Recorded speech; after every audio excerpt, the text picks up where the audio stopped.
Bonjour à toutes et à tous, chers explorateurs de l'esprit et membres de notre communauté. Bienvenue sur cette chaîne, un espace où nous plongeons ensemble dans les mystères de l'âme humaine, les lois invisibles qui gouvernent le succès, et la sagesse intemporelle des grands penseurs. Ici, chaque vidéo est une invitation à voir au-delà des apparences, à comprendre les forces cachées qui façonnent notre destin. Imagine-toi assis dans une salle sans mur, sans plafond, sans porte. Tout est obscurité, sauf quelques ombres qui se déplacent devant toi. Ces ombres dansent, se croisent, t'entourent. Tu penses qu'elles sont réelles, qu'elles incarnent les autres, qu'elles sont la société, la famille, les amis, peut-être même tes ennemis. Mais lorsque tu tends la main, ta paume traverse leur silhouette. Alors tu comprends, elles ne sont que des illusions. Ces ombres sont les fils invisibles qui guident ton existence. Fils tissés par tes désirs secrets, par les peurs enfouies, par les blessures que tu refuses de regarder. Machiavel, dans son pragmatisme tranchant, avertissait déjà, celui qui sait manipuler les passions gouverne les hommes. Mais Jung, lui, va plus loin. Il murmure une vérité vertigineuse. Si tu ne connais pas tes propres ombres, quelqu'un d'autre les manipulera à ta place. Avant d'aller plus loin dans cette exploration, je t'invite à t'abonner à la chaîne et à activer la cloche de notification, afin de ne manquer aucune des prochaines vidéos.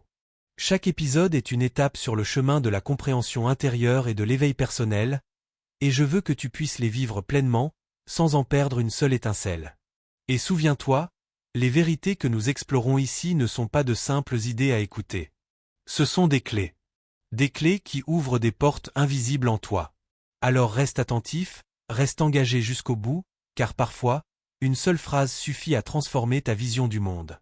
Et c'est là que naît le véritable théâtre invisible, ton esprit. La manipulation n'est pas d'abord une main extérieure qui tire les ficelles, mais une pièce sombre en toi, remplie de personnages que tu ne contrôles pas. L'ombre de ton besoin d'être aimé, l'ombre de ta peur d'être rejeté, l'ombre de ton désir de briller. Tous ces acteurs inconscients sont sur scène, et toi, spectateur, tu crois être l'auteur de la pièce, mais es-tu vraiment sûr? Ferme les yeux et souviens-toi. Souviens-toi d'une décision que tu croyais tienne, d'un choix qui semblait jaillir de ton libre arbitre. Et pourtant, avec le recul, n'était-ce pas une graine plantée par quelqu'un d'autre? Une publicité subtile, une phrase répétée par un proche, un regard qui a éveillé en toi une peur ou un désir. Là où tu croyais être libre, tu étais déjà pris au piège. Jung nous enseigne que l'homme est habité par l'inconscient collectif, cet océan de symboles et d'archétypes qui façonne nos rêves et nos gestes. Machiavel aurait vu là une opportunité. Si tu comprends les archétypes d'un peuple, tu peux régner sur lui. Mais si tu comprends les tiens, alors tu te rends invulnérable à la tyrannie des autres. Imagine maintenant un labyrinthe immense. Chaque couloir représente une de tes croyances, chaque porte une de tes émotions, chaque impasse une peur que tu n'as jamais affrontée. Les manipulateurs connaissent ce labyrinthe mieux que toi. Ils savent dans quel couloir souffler une rumeur, à quelle porte frapper pour t'effrayer, à quelle impasse t'attirer. Pour te faire sentir impuissant. Mais si tu prends la lanterne de la conscience, si tu oses descendre dans les recoins sombres, alors plus personne ne pourra t'y enfermer. As-tu déjà senti ce moment étrange où tu ne sais plus si ton désir t'appartient vraiment? Le désir de plaire. Le désir de posséder. Le désir d'être reconnu. Et si ces désirs n'étaient que des échos, des voix étrangères qui t'ont été implantées bien avant que tu puisses choisir? Jung t'invite à ce voyage intérieur, où chaque désir est interrogé, chaque peur est mise à nu, chaque pensée est dépouillée jusqu'à retrouver ton noyau, ton soi véritable. Alors je te repose la question. Combien de tes choix t'appartiennent réellement? Combien de fils invisibles tissent ton quotidien sans que tu en aies conscience? Et surtout, que deviendrais-tu si, pour la première fois, tu découpais ces fils un à un, pour n'entendre que ta propre voix au milieu du théâtre des ombres? Le masque et la persona. L'ombre est une partie vivante de la personnalité, et elle veut être intégrée à l'existence. Carl Jung. Il y a longtemps, dans les cours italiennes de la Renaissance, les princes s'avançaient dans leurs habits brodés, les visages immobiles, les sourires taillés comme des armes. Machiavel, observateur aigu de la nature humaine, voyait clair derrière ces artifices. Il enseignait que le pouvoir ne résidait pas seulement dans la force brute, mais dans l'art subtil du masque. Se montrer vertueux, généreux, compatissant, même quand, en secret, on ourdit la stratégie la plus cruelle. Ce masque, dis-tu, appartient au passé? Non.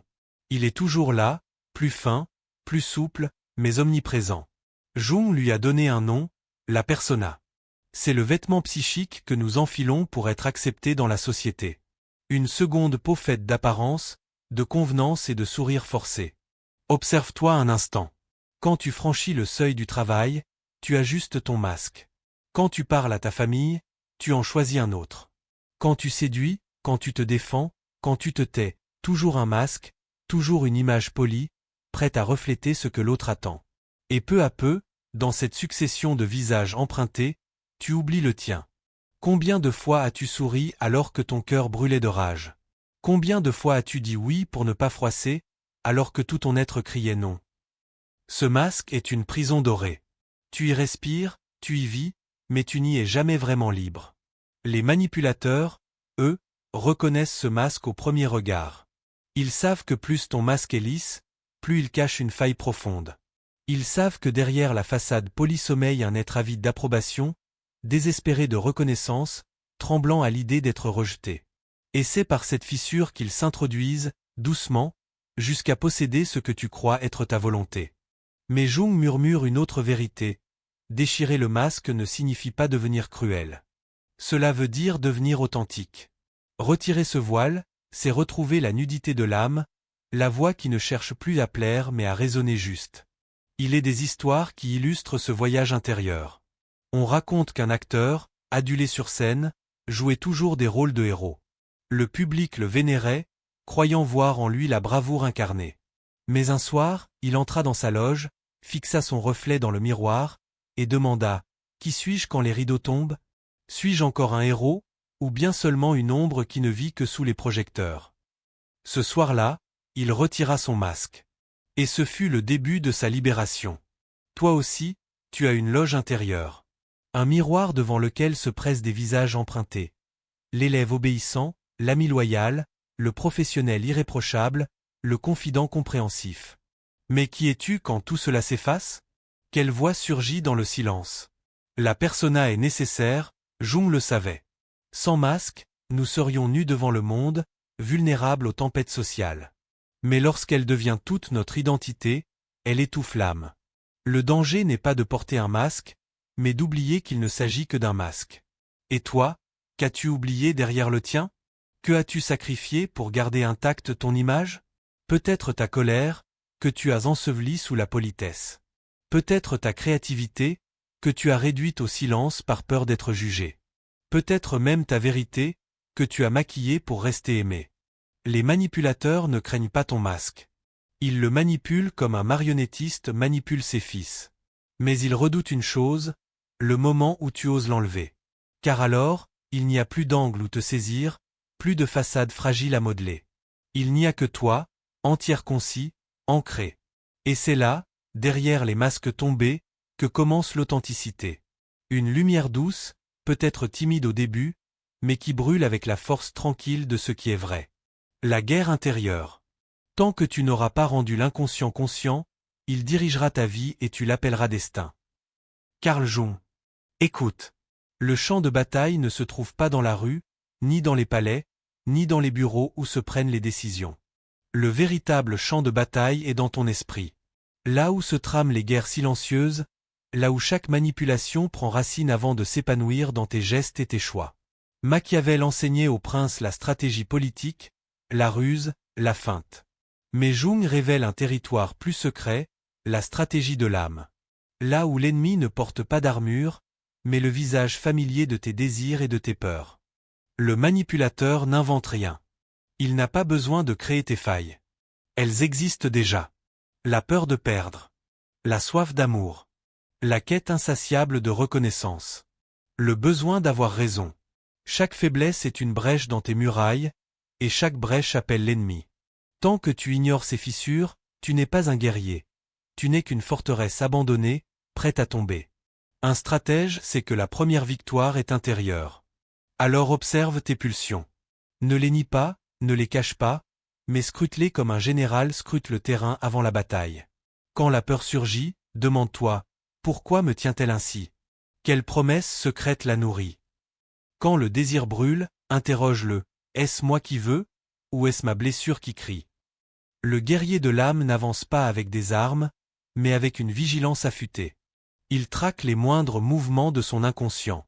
Chaque pensée qui surgit est suspecte, chaque émotion soudaine est interrogée. Car Jung le savait, l'inconscient est un général caché qui commande ta vie dans l'ombre. Tant que tu n'as pas rendu visibles ses ordres secrets, tu les exécuteras sans résistance, croyant obéir à ta propre volonté. Alors, imagine-toi au cœur de cette guerre intérieure. Tes pulsions sont des soldats indisciplinés. Certains veulent courir au front sans réfléchir, d'autres préfèrent se cacher, lâches, tremblants. Si tu les ignores, ils se rebellent et prennent le commandement.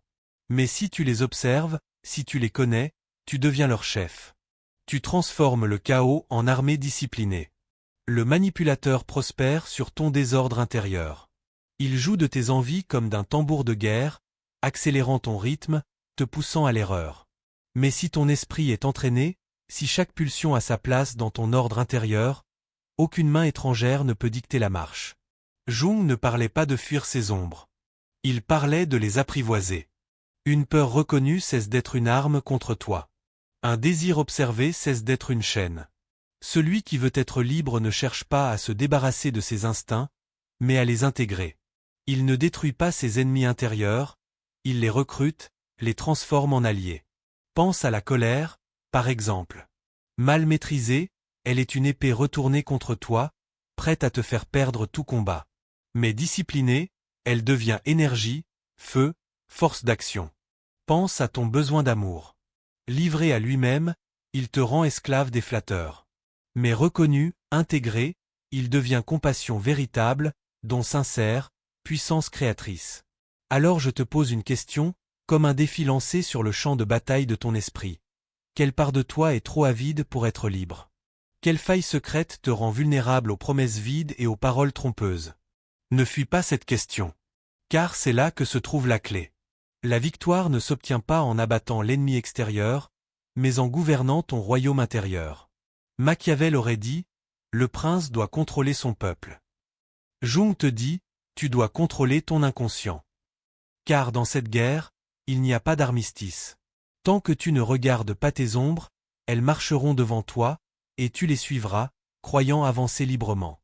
Mais le jour où tu prends les armes de la conscience, le jour où tu entends la rumeur de tes propres soldats intérieurs et que tu leur donnes un ordre clair, ce jour-là, plus personne ne peut te manipuler.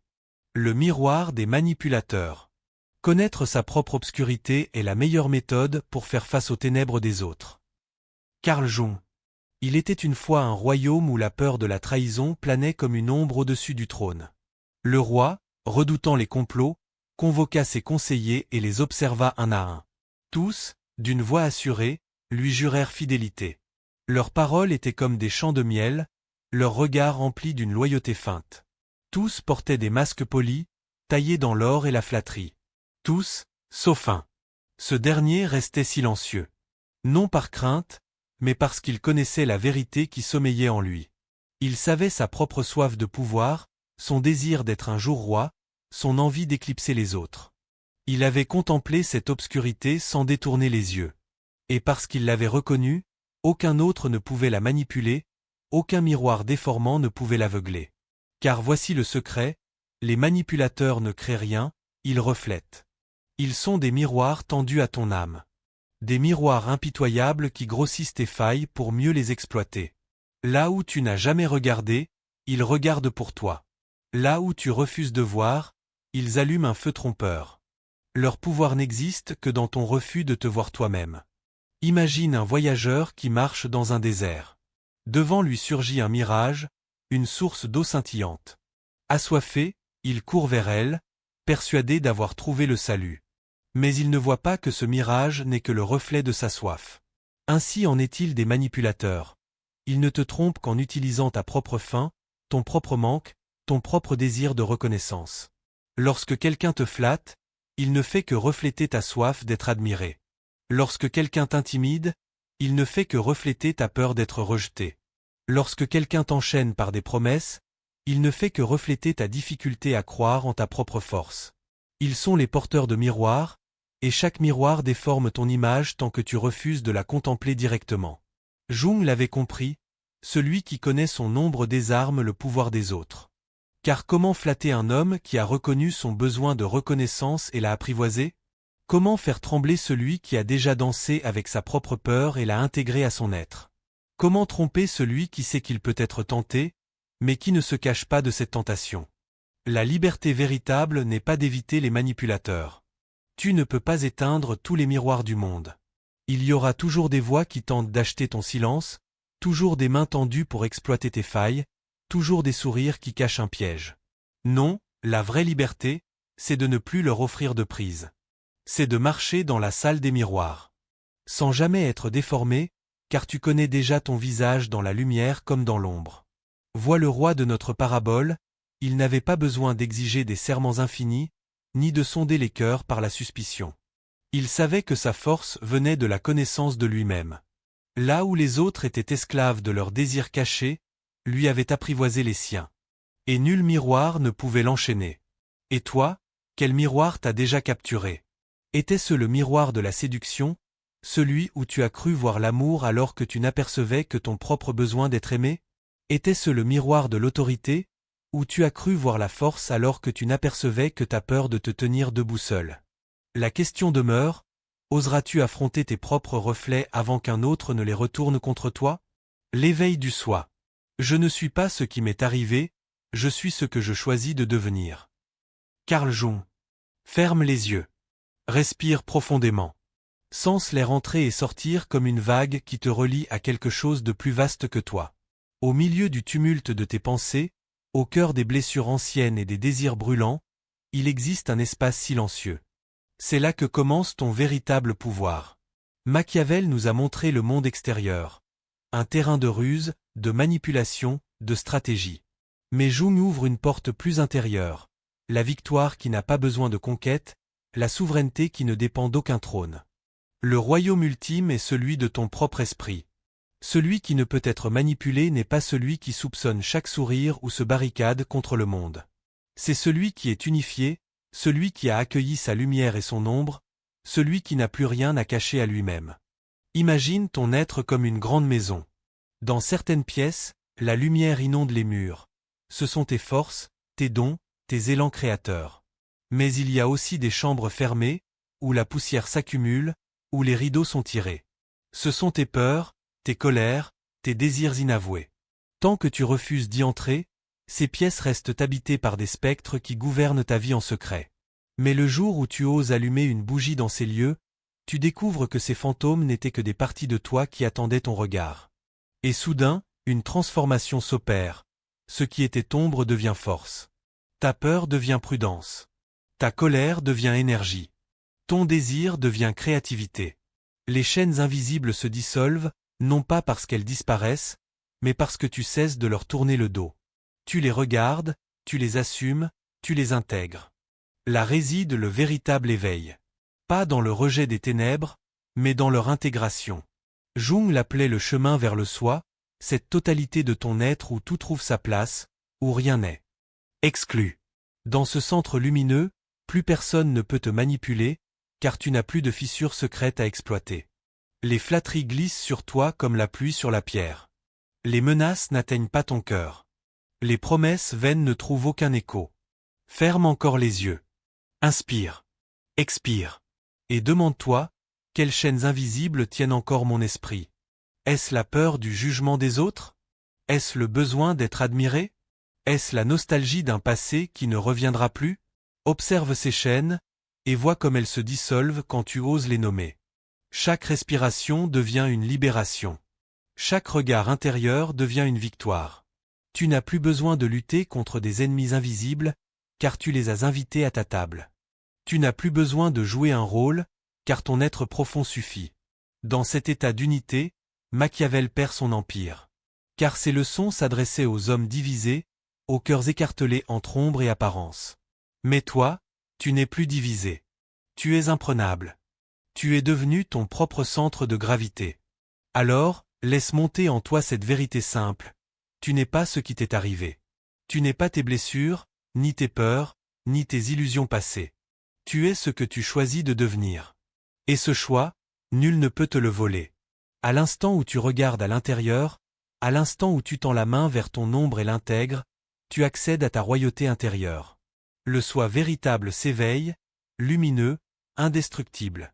Et dans ce royaume, il n'y a ni manipulateur, ni chaîne, ni mensonge. Il n'y a que toi, entier. Nous arrivons au terme de ce voyage intérieur. Tu l'auras compris, le véritable pouvoir ne réside pas dans la domination des autres, mais dans la connaissance de soi. Machiavel a révélé l'art des masques et des ruses, mais Jung nous enseigne une vérité plus profonde. Tant que tu ne regardes pas tes ombres, elles guideront ta vie à ta place. Si ce message a résonné en toi, je t'invite à rejoindre pleinement cette aventure. Abonne-toi à la chaîne, active la cloche pour ne manquer aucune de nos prochaines explorations, et surtout, pense à liker cette vidéo si elle t'a apporté quelque chose. Ampoule électrique. Dis-moi aussi en commentaire ce qui t'a marqué le plus dans cet épisode. Une image, une phrase, une réflexion? Ton retour est précieux et nourrit cette communauté d'esprits en quête de lumière. Et avant de partir, ne t'arrête pas ici. Une autre vidéo vient de s'afficher à l'écran. Clique dessus pour poursuivre ton voyage intérieur. Étoile rutilante.